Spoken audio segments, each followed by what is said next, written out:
Today, we've got our top GOAT format decks of spring 2024 with some decks that you've seen before, but maybe a couple that you haven't seen before. So if you're looking to stay on top of the GOAT format meta for the rest of this year, then you've got to watch this video. Welcome to GOAT Duels, I'm ACP, now let's get started. The first deck that I want to highlight for this season is none other than, you guessed it, your standard Thunder Dragon Chaos Turbo-ish deck. And there are 100 different variants that I could have featured here on this channel, but this time I decided to feature this first place deck list from Chris Pateo for two reasons. One, Chris Pateo is super slept on as a GOAT format player. Dude crushes tons of IRL GOAT format events, but doesn't get much credit because he doesn't play online. Also, I am loving this deck list. The monsters are super standard, the spells are super standard.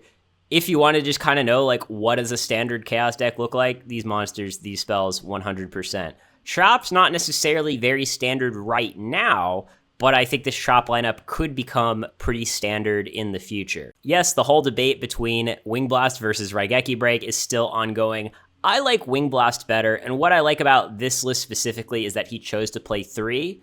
If you're going to play Wing Blast, I think you really do need to play the third copy just because multiples are so good together. Wing Blast and Mystic Swordsman level 2, they summon it again next turn, you Wing Blast it again, like you probably just won that game. Notice that with the spells, we've got no Book of Moons just because people don't want a card that's as bad as Book of Moon in the Mirror, which I think is fine. Also, though, you'll notice no Mind Controls, because that's a card that's like kind of dead against the aggro decks. Overall, with like all these cards, we're kind of playing stuff that isn't necessarily super tuned towards specific matchups, but it's just kind of good against the meta as a whole, which is nice. If we're playing, the 3 Wing Blasts, I think you need 2 Night Assailants as well. Night Assailants have been making a comeback. For a while, we saw that people would play like just 1 or sometimes even just 0, maybe cut it for a Spirit Reaper or just cut it and play like 19 monsters. The reason that Night Assailant's making a bit of a comeback is because Warriors are going down in popularity, Earth Aggro is going up in popularity, and Night Assailant isn't very good against Warriors, but it is pretty good against Earth Aggro. So that's a trend in the meta that you definitely need to be paying attention to. With the side, I do have some criticism. First, though, I actually wanted to mention that another trend that we notice with the traps is no Solemn Judgments. Solemn Judgment is pretty rarely seen in Chaos decks these days because, yeah, like it's all right in the mirror, but it's pretty bad against the aggro decks or even like a combo deck like Reasoning Gate. Also bad against Burn. So like Solemn's like one of these cards that's like, okay, maybe in the mirror it's better than something like Jar Greed, but it's just kind of bad against most other decks. Basically anything that's not a control deck. Side, my criticism here is that this is a little outdated.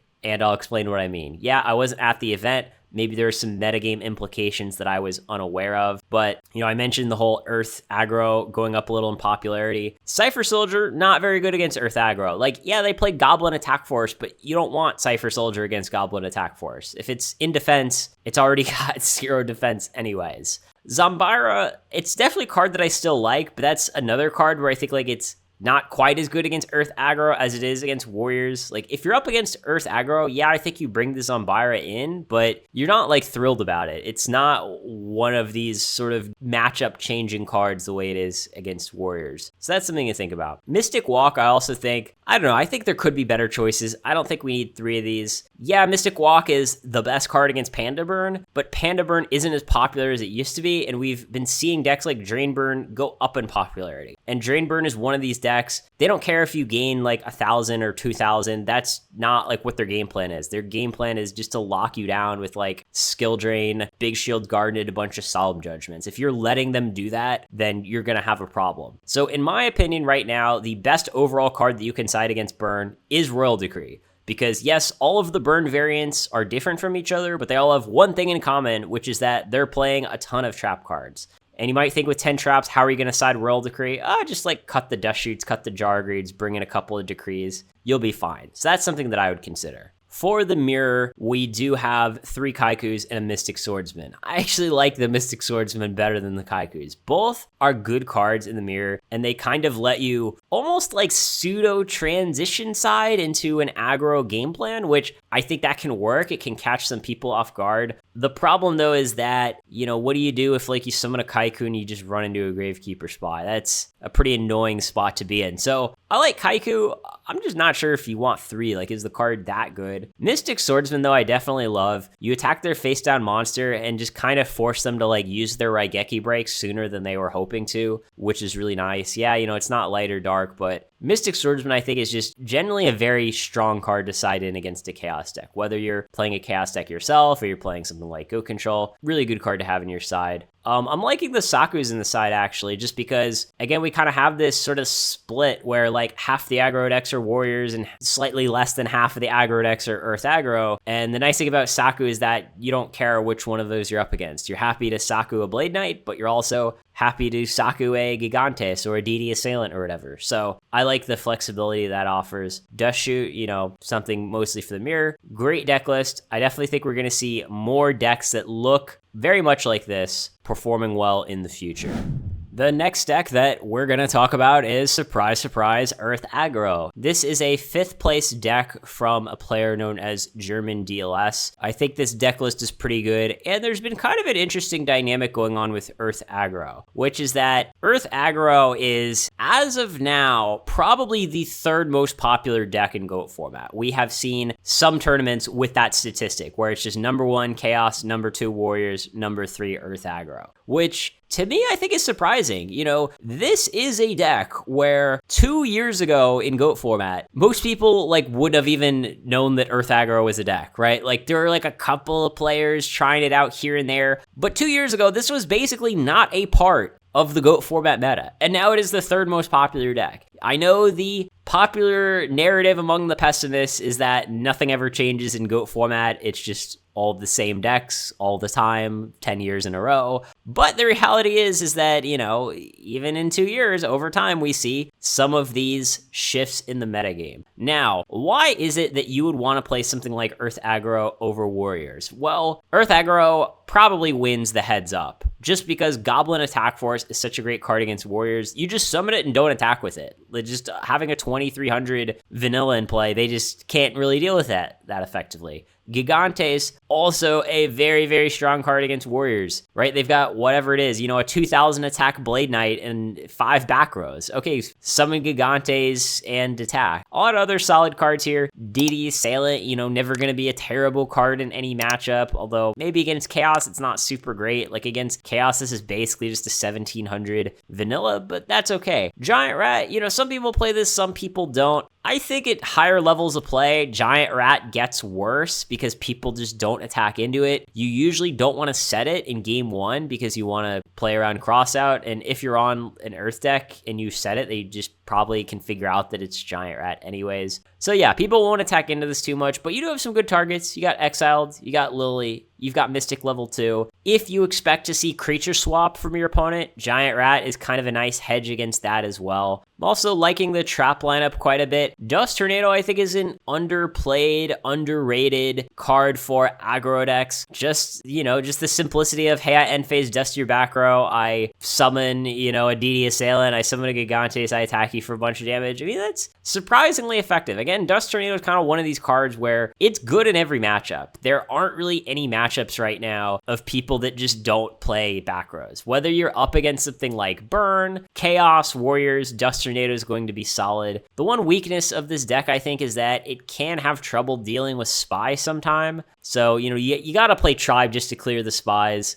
I mean, you can Lily and attack over it, but you don't really want to. I mean, you've got Exiled. You can Goblin and attack over it, but again, that you don't really want to. Ideally, Goblin Attack Force is kind of this pseudo burn card where you just summon it and hit directly for 23. That's the best use. We do have smashings to deal with the Spies, which I think is good. If you want to change this, what we have seen with some Earth lists in the past is either main deck or side deck return. I think that can be fine, just because you already have so many monsters that are banishing things. Assailant is banishing itself, Gigantes is banishing an Earth, Warrior Lady's banishing itself. I tell you, if you return a bunch of Goblin Attack Forces, that is just surprisingly strong. Side deck, the only card that I think is mandatory are these 3 King Tiger Wangus. Very good against Goat Control. You don't see too much of that anymore, but it's just so strong that you've got to side it anyways. And that's kind of, the downside is of playing Giant Rat, where if you play Giant Rat and then you're siding in the Wangus, you basically have to side out the rats for the Wangus, right? That's the swap there.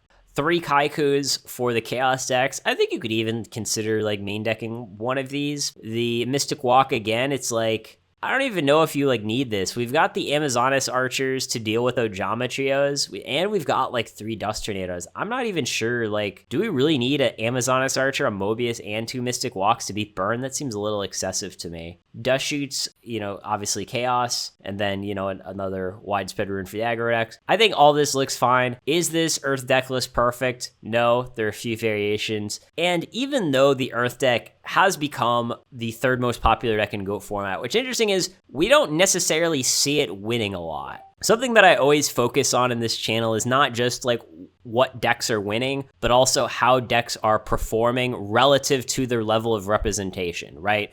So if Earth Aggro is the 3rd most popular deck in GOAT format, we should be expecting it to get the 3rd most amount of top placings, and I don't think it quite is yet.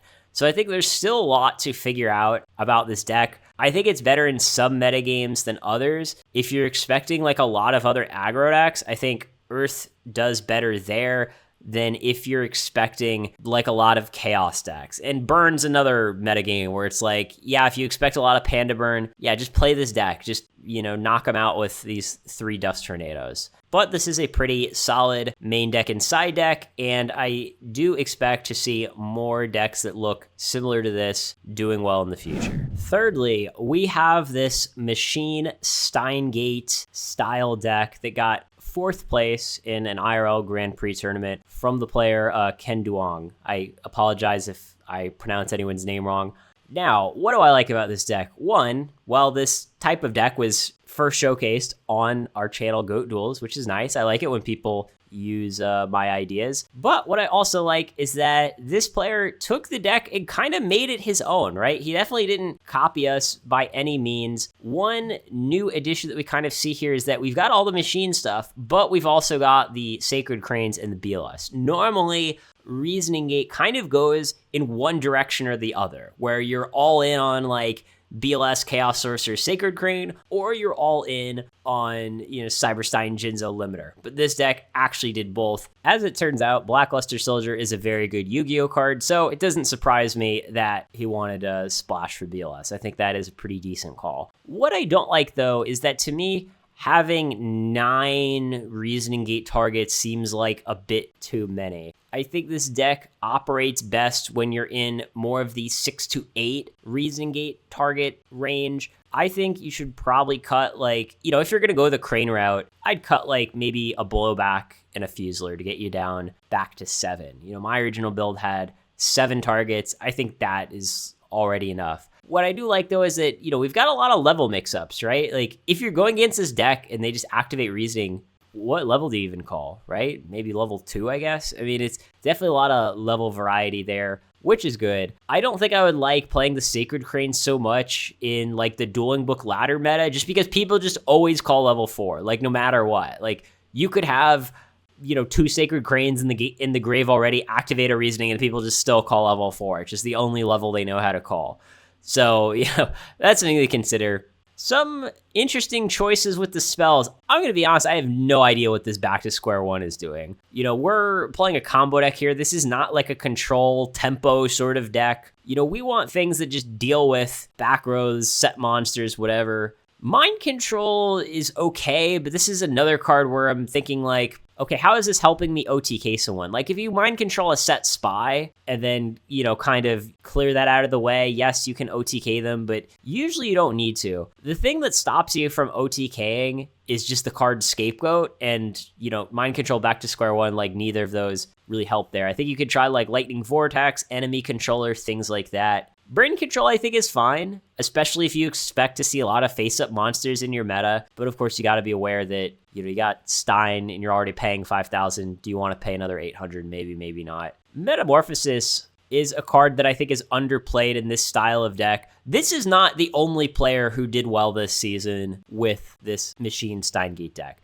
And it seems like a lot of people were playing like 1 or 0 Metamorphosis. And I think that's a mistake for a few reasons. One, well, obviously you've got the scapegoat meta synergy, right? Everyone knows that. And sometimes you kind of just want to turn 1 set scapegoat, turn 2 get a Thousand-Eyes Restrict, and just kind of stall for a while. Draw your combo pieces, and then just go off, right? Because the turn that you're going to go off, you can just Monster Gate your Thousand-Eyes Restrict away. You're totally fine with that. But secondly, Metamorphosis is actually a combo tool. You can Metamorphosis Fusler into a Labyrinth tank, which is a 2400 machine. So if you just have like a Fusler, a meta, a limiter, that's more than 8,000. That's like 9,200. Metamorphosis on Dark Magician Chaos, also very good. Gatling Dragon is one of the main combo tools in this deck. This is like a Gatling Dragon deck more than anything almost. Meta BLS is okay sometimes. So I don't know. I feel like you gotta have at least 2 meta. My build had 3. I think you need at least 2. And in the mirror, just being able to meta the Fusler for Last Warrior from Another Planet, that can win you the game. United We Stand, though, that is a newer choice in this deck. I think United We Stand actually gets better if you're playing BLS, because just having like a 4,000 or 5,000 attack of BLS that can attack twice can actually be really strong. Sometimes just BLS plus United We Stand, that's just good enough to win you the game. I mean, I think I like Megamorph overall. You know, my list that I played had a couple of Megamorphs, and then it also had Upstart Goblins. The idea being that you can upstart your opponent early in the game so that you know they have more life points than you when you activate the Megamorph. People know that I'm not the biggest fan of Upstart Goblin as like a card to just throw in any deck, but I think this is one of the decks that you want to throw it in.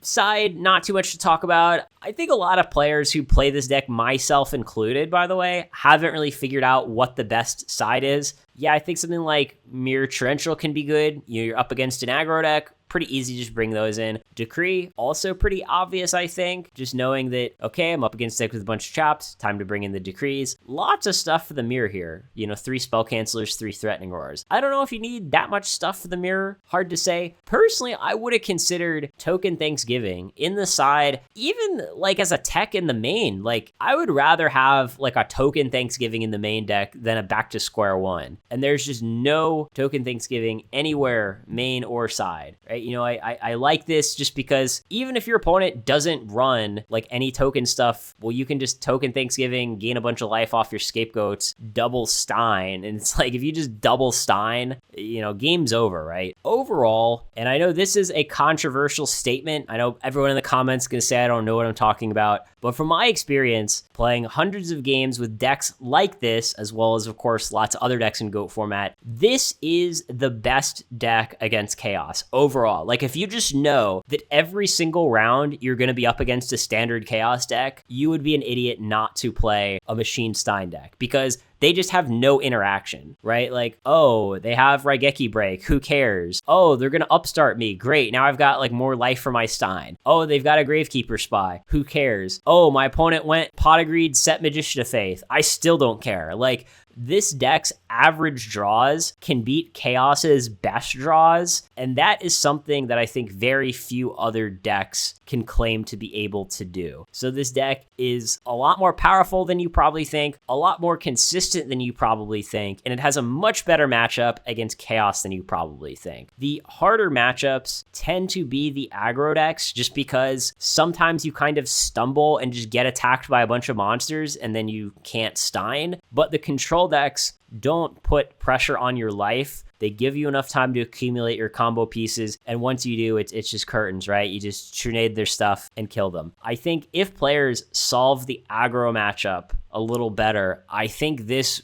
believe it or not, could be like one of the top decks in GOAT format, like one of the 5 most popular decks in GOAT format. It's picked up in popularity over the last couple months, little by little, and I can see the momentum building. Last but not least, I wanted to feature this Chaos Control deck by Amma. I believe this was top 8 in a German IRL GOAT format tournament. What I like about Chaos Control right now, and you know, I talked about this a bit in my previous video, but I don't think I really got the message across. What I like about this kind of deck is that it looks a lot like your standard Chaos Turbo deck, but adding GOATs and meta really gives you a nice tool to beat the decks that are traditionally good against the standard Chaos deck. So what do I mean? I'm talking about decks like Warriors, right? Warriors emerged as a Chaos counter. Goat's meta, really good against Warriors. I'm also talking about Chaos Return, another deck that emerged as a Chaos counter. We want Goat's meta versus that too, right? We love having Scapegoat when they activate their return. Even the Stein deck that we just talked about, right? I said, hey, what that deck doesn't want to play against is Scapegoat. We've got Scapegoat. So to me, the logical conclusion to the current GOAT format meta is that we see some decks emerge to counter Chaos, which we have it. It kind of varies from month to month. Chaos Return was a little more popular at the beginning of the year, and now we're seeing decks like Stein Gate popular now. But what we're going to see is that eventually people will get tired of losing to Chaos. They'll just start playing the counters, and then the Chaos players will have to adapt by going to something that looks like this. Is this deck list perfect by any means? No. There are a lot of stuff you can take issue with here.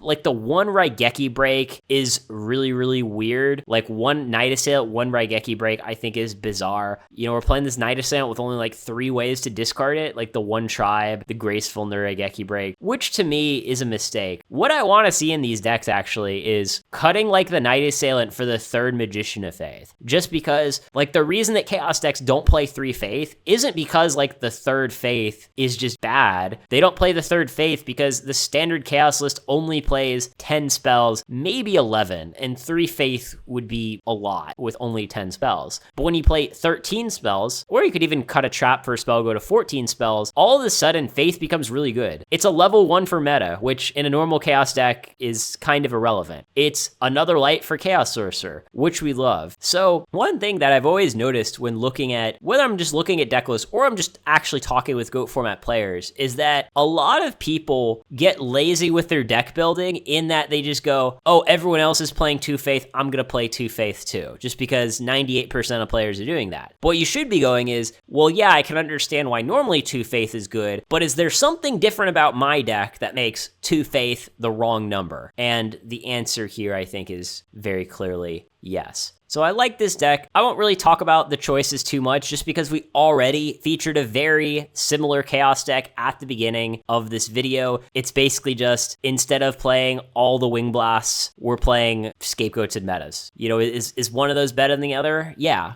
Is it Scapegoat and meta? It could be. As far as the side goes, again, I won't talk about it too much. I will say, though, actually, that I am kind of liking the legendary Jiu-Jitsu Master. You know, when the GOAT format revival started like 10 years ago, everyone used to side legendary Jiu-Jitsu Master. And then it fell out of favor just because people liked other options better. People discovered Cypher Soldier, they discovered Zombira the Dark, Berserk Girl, etc. And all those options became more popular than the Jiu-Jitsu Master. But what I like about this card now is that, again, we have that sort of aggro split where it's like, oh, you know, you got the Warrior decks, you got the Earth decks, even something like Chaos Return. I think that the Jiu-Jitsu Master is pretty good. Like, they attack you with a Shining Angel, put it on top, and obviously against Chaos Return, you don't want that stuff going to their grave. So I think this is an underrated option. The downside, of course, is it's an Earth, right? We're playing a bunch of Chaos monsters. It's an Earth. But who knows? Maybe you even like cut one of the Sorks when you side this in against something like Warriors because you're worried about Kaiku. But I think this is like a massively slept on option. Still also liking Mobius Brain Control on the side, right? Like here we can Brain Control, Tribute for Thunder Dragon, Tribute for Meta, Tribute for Mobius. Again, these are options that are good against all aggro decks. Rest of the site is fine. I think the Howl Life Barrier is a little weird. I mean, it's got some flexibility in that like it can stop you from getting Library FTK'd, and it's also okay against Burn. Second Raigeki break in the side I think is a little weird. To me, it's like, just main the second Raigeki break, right? I mean, to me, it would make more sense if we like put this second Raigeki break in the main over the Dust Shoot and then sided the third Dust Shoot. Because Raigeki break is just kind of one of these generically good cards, you know, good against Chaos, good against Aggro, good against Burn, wherever. Whereas Dust Shoot is like a little more situational. To me, it's a little more side deck worthy than something like Raigeki break. Otherwise, loving this deck. I know that there are some good Chaos players out there, and I think, you know, if they considered maybe putting the GOATS meta in the main, I think we could really see this deck start to develop, hash out some of these these card choices, get to something that's more standard. And again, this is another deck that I think really could end up being one of the most popular decks in GOAT format. Yeah, it can, brick a little more than your average Chaos deck perhaps, but, as you can see here, you can still run stuff like Upstarts and Jars if you want to. So give this deck a try. Chaos Control has been doing really, really well for me, and I think it could probably do well for you too. Now, if you guys want to hear me go into even more detail about why Chaos Control has such strong potential in GOAT format, then you should go watch this video right here.